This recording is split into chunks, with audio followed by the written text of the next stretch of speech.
যিসকলে battery harvester চলাই আছে তেওঁলোকৰ কাৰণে ইম্পৰ্টেণ্ট আপোনালোকৰ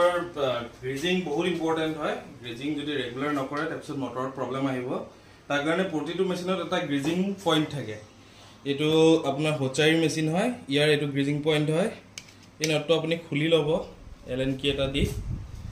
এলএন কি দি খোলাৰ পিছত আপুনি এনেকৈ সিৰিঞ্জত গ্ৰীজ ভৰাই লৈ পেলাই ইয়াত আপুনি গ্ৰেজিং কৰিব পাৰে যেটো আপুনি প্ৰত্যেক দুদিনৰ মূৰে মূৰে কৰাটো খুবেই দৰকাৰী আৰু দ্বিতীয় এটা ইম্পৰ্টেণ্ট কথা হ'ল যেটো আপোনাৰ সিলাই মেচিনৰ এটা অইল আহে সিঙ্গাৰ অইল বুলি কয় 4 ড্ৰপ এই ব্লেডখনত আপুনি মেচিনটো চলোৱাৰ আগত দিব তাৰপিছত মেচিন চলাই গধূলি সদায় 4 টোপাল ডিজেল ইয়াত দি লৈ পেলাই আপুনি মেচিনটো এবাৰ চলাই দিব তেতিয়া কি হ'ব যিবিলাক সেকা থাকে আঁতৰি যাব আৰু ব্লেডৰ ধাৰটো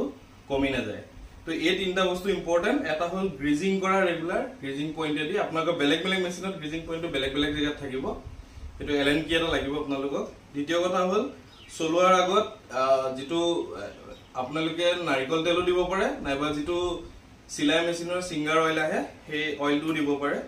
সেই কামটো ইম্পৰ্টেন্ট আৰু দিনটোৰ হেকত চলাই পেলাই ইয়াত 4 টোপাল ডিজেল দি মেচিনটো এবাৰ চলাই দিব আৰু কোনো কাৰণতে আপুনি এই মেচিনটো যেটো হয় লক কৰা অৱস্থাত নচলাব